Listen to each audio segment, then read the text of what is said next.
Olá, boa noite. Começa agora o Terra Viva DBO na TV desta terça-feira, 18 de agosto, com as principais notícias da pecuária brasileira. A grande vantagem da pecuária brasileira em relação a outros países é que aqui a gente tem pasto durante praticamente o ano inteiro. Mas para ter sucesso neste modelo de produção, é fundamental fazer o manejo correto da área e da cultura forrageira. A novidade é que, além de permitir o melhor aproveitamento e a perfeita recuperação do capim, fazer o pastoreio na altura certa ajuda a diminuir a produção de gases de efeito estufa na fazenda. E quem tem mais informações a respeito desse assunto é nosso editor Sidney Masco, que está chegando agora para assumir a ponteira da comitiva. Boa noite, Sidney. Boa noite, Renata. Muito boa noite para todo mundo. Representando a verdadeira tradição boiadeira do sertão brasileiro, a comitiva pioneira do Terra Viva DBO na TV tem grande satisfação de se apresentar de novo aqui na frente da televisão para fazer a contação ao povo aqui desta freguesia das notícias apuradas na lida estradeira. E vai convidando já os companheiros boiadeiros e as companheiras boiadeiras aqui presentes para se abancar e assuntar a nossa função novidadeira que está pronta para ser começada. Pois é, nesse sistema de criação a pasto, o pecuarista precisa, de fato, prestar muita atenção na altura do capim, tanto para começar o pastejo, quanto para saber a hora certa de retirar a boiada, isso para garantir aí uma perfeita recuperação da área, né? E também para não deixar de desperdiçar comida boa nas invernadas, né? Aí, para que a gente possa ter uma ideia maior desse sistema complexo que é o pastejo, né, a criação do gado a pasto, que parece simples, mas não é não, né? O pessoal da Embrapa Pecuária Sul fez essa pesquisa aí que, de uma maneira muito interessante, revelou essa outra novidade, né, que é a possibilidade de que, se fazendo esse manejo correto, da altura da pastagem, tanto na entrada quanto na saída dos animais, a gente tem também a possibilidade de produzir gases de efeito estufa em menor quantidade na propriedade. Pois então, para campear informação a respeito de como é que isso pode ser feito, a gente convidou para a nossa entrevista do dia a doutora Cristina Genro, que é zootecnista e pesquisadora da Embrapa, e vai participar do programa Interneticamente, falando ao vivo, diretamente de Bagé, no estado do Rio Grande do Sul. Muito boa noite, doutora Cristina. Muito obrigado pela sua gentileza de aceitar o nosso convite para essa prova, para essa prosa. É uma satisfação ter a sua presença aqui no nosso galpão virtual. Seja muito bem-vinda. Obrigada, boa noite. Obrigada pelo convite. É uma satisfação estar aqui para a gente conversar um pouquinho nesse tema tão importante para a nossa pecuária, né, no nosso país. Estamos aí. Cristina, sim. Eu queria te perguntar o seguinte: antes de entrar aí propriamente no assunto aí da altura da pastagem, né? Queria que você explicasse um pouquinho, para quem ainda não conhece, o que é o projeto PECOS, que é onde foi feita essa pesquisa, né? Dentro desse guarda-chuva do projeto PECOS, que proporcionou aí essa pesquisa sobre a emissão de gases de efeito estufa na pastagem. Verdade. O projeto PECOS foi uma grande rede formada dentro da Embrapa, junto com outras instituições brasileiras e estrangeiras dedicadas à pesquisa, onde um grupo de cerca de 300 pesquisadores trabalharam em cima do tema de gases de efeito estufa na pecuária. Então, esse projeto começou em 2010, 2011, e nós viemos trabalhando até 2016 em cima desses resultados. E continuamos ainda colhendo alguns frutos, né, Sidney, como esse publicado ano passado, que trata do tema da altura. Agora, de onde surgiu a ideia de fazer essa associação entre a altura da pastagem, a altura do capim, que vai ser pastejado pela boiada, e a emissão de gases de efeito estufa? Onde é que as duas coisas se encontram, Cristina? As duas coisas se encontram no seguinte aspecto, Sidney, que nós precisamos de uma medida prática para o nosso produtor. A Embrapa trabalha sempre com pesquisa de ponta, pesquisa avançada, mas tentando colocar essa pesquisa de forma acessível para o produtor. Então, por que altura? A altura é uma medida prática que todo mundo pode tomar com uma régua ou com alguns instrumentos de medida, que depois nós podemos falar mais um pouquinho. E ela tem uma grande relação com a quantidade de capim que você tem numa área de pasto. Por isso, trabalhar com altura. Quando o pasto está na altura ideal, ou seja, quando ele está bem manejado, usando a altura, nós vamos ter uma redução nessa quantidade de emissão, porque as plantas estão crescendo bem e os animais estão tendo um bom desempenho, não está tendo desperdício e nem perda de peso. Certo? Agora, como é que os cientistas medem a emissão de gases de efeito estufa, Cristina? Nos animais ou no solo, na planta? No conjunto do sistema, eu digo assim, tanto nas plantas quanto por parte dos animais, né? Esses projetos que trabalham com gases de efeito estufa usam técnicas bastante apuradas, digamos assim, que exige muito equipamento. Nos animais, nós medimos com alguns cabrestos que a gente põe um medidor na ponta do nariz do animal, que é 95% das emissões de metano do animal são feitas via a respiração e a eructação, né? Então, esse medidor fica na ponta do nariz do animal e ali ele coleta os gases. A gente leva, esse gás vai para esses recipientes que o animal tem no cabresto, né, nesse buçal que ele tem, e aí depois ele vai para o laboratório e os gases são medidos todos com cromatografia. A mesma coisa no solo e planta, se põe caixas no chão, no solo, né, e nessas caixas se faz medição, se coleta amostras com seringa e se leva essas seringas para medir no laboratório também. Para você ter uma ideia, toda a Rede PECOS trabalhou nos 6 biomas brasileiros, né? Na Amazônia, na Caatinga, no Cerrado, no Pantanal, no Pampa e na Mata Atlântica, medindo os sistemas de produção, nos sistemas de produção de bovinos de corte, todas essas medidas que a gente está falando. Cada um desses estudos foi conduzido durante 2 anos, para se ter um resultado bastante conciso, digamos assim, em termos de qualidade de resultados. Né? Agora, basicamente, quais foram os principais resultados que vocês encontraram no trabalho que vocês fizeram aí na região do Pampa Gaúcho, Cristina?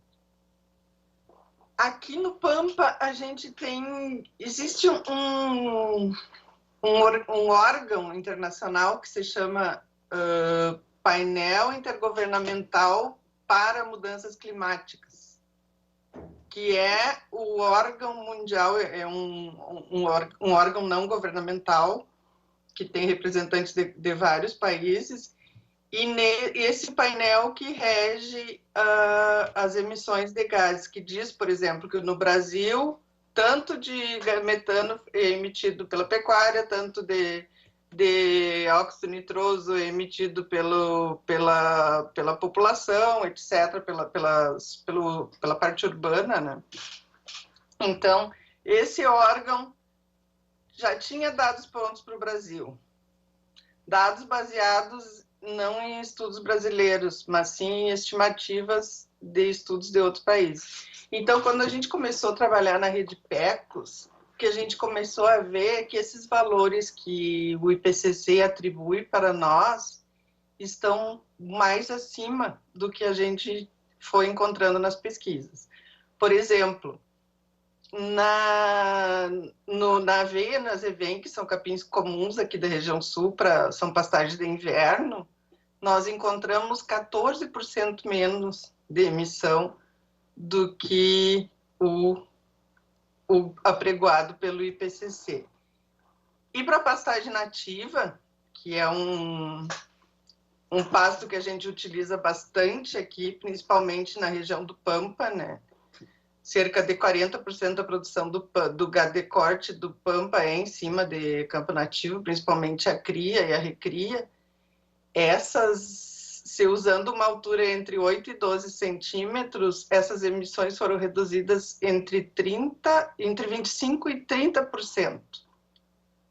Ou seja, isso quer dizer que nós estamos produzindo menos do que estão nos atribuindo. São diferenças muito significativas, né, Cristina? De certa forma, nós estamos restabelecendo a verdade em relação à participação do Brasil aí nas emissões de gases de efeito estufa. Essa é a principal vantagem desse trabalho.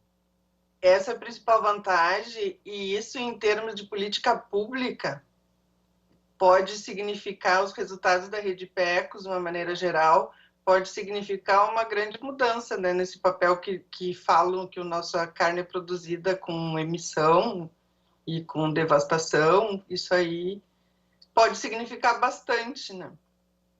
Inclusive, essa semana passada, nós tivemos o contato do governo do estado aqui do Rio Grande do Sul, pedindo nossos dados para ser colocados no inventário do Rio Grande do Sul, dos gases de efeito estufa. Muito bom, quer dizer, a gente tem, a partir desse tipo de trabalho, a gente tem condição de vender melhor o nosso produto e mostrar para o mundo como é que a gente está trabalhando direito, como é que a gente está contribuindo para diminuir as emissões de gases de efeito estufa de uma forma geral no planeta, né? E todas, existem outras medições que se faz, que são os fatores de emissão da urina e das fezes, por exemplo, que o IPCC atribui um valor de 2% por cabeça de gado. E o que nós temos encontrado no Brasil todo, em todos os biomas, é que é muito menos que isso. Por exemplo, para fezes, aqui no Rio Grande do Sul, no Pampa, a gente encontrou que, em vez de ser 2%, o fator de emissão para fezes, é 0,01%. E para a urina é 0,1% e não 2%. Isso, olha só, isso aí entrando na conta, a diferença que pode fazer, né, Sidney? Uhum. Isso é muito importante. De fato, queria dar os parabéns para vocês pelo trabalho que está sendo feito, né? E dizer que eu tinha aí mais umas 20 perguntas para fazer para você, né, Cristina? Mas você sabe que o nosso tempinho aqui é bem contadinho, então vamos deixar para uma próxima vez, né? Acho que outra coisa importante que a gente tem que salientar é o papel de outros serviços que esses tipo da nossa criação a pasto faz, né? Como, por exemplo, que é o acúmulo de carbono no solo. Que a carne produzida na Europa não tem condições de fazer o acúmulo de carbono no solo, que é como a carne brasileira tem.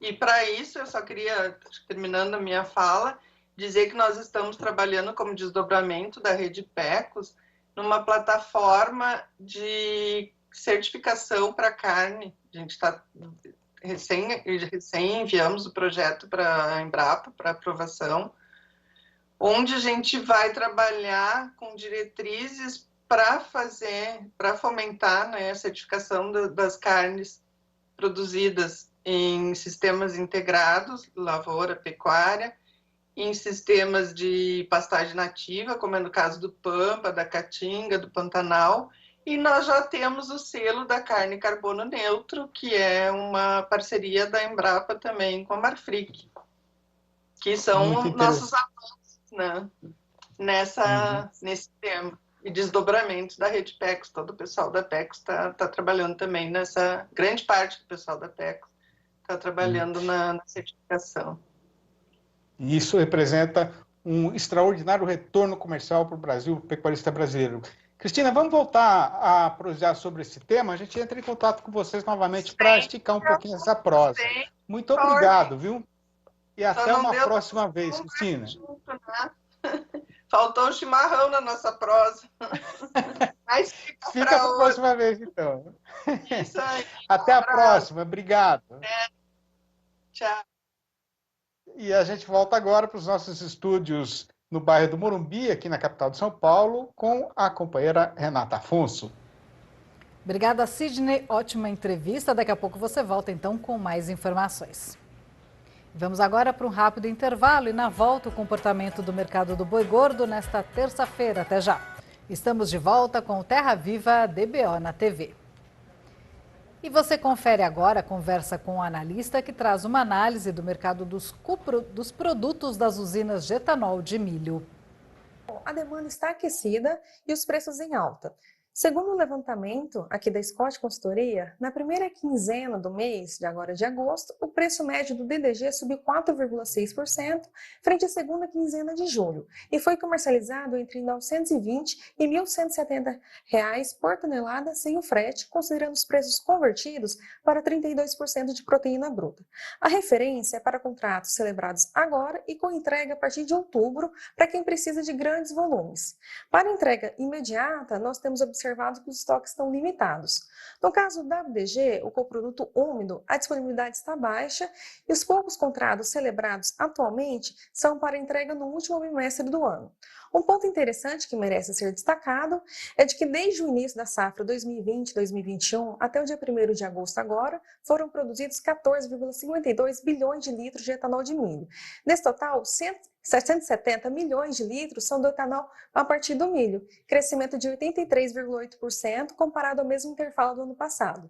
Para os próximos dias, os estoques limitados dos coprodutos do milho, associado à demanda aquecida, a expectativa é de que as cotações continuem firmes e em alta, acompanhando também o farelo de soja e o milho. Por hoje é só, um abraço a todos e até a próxima.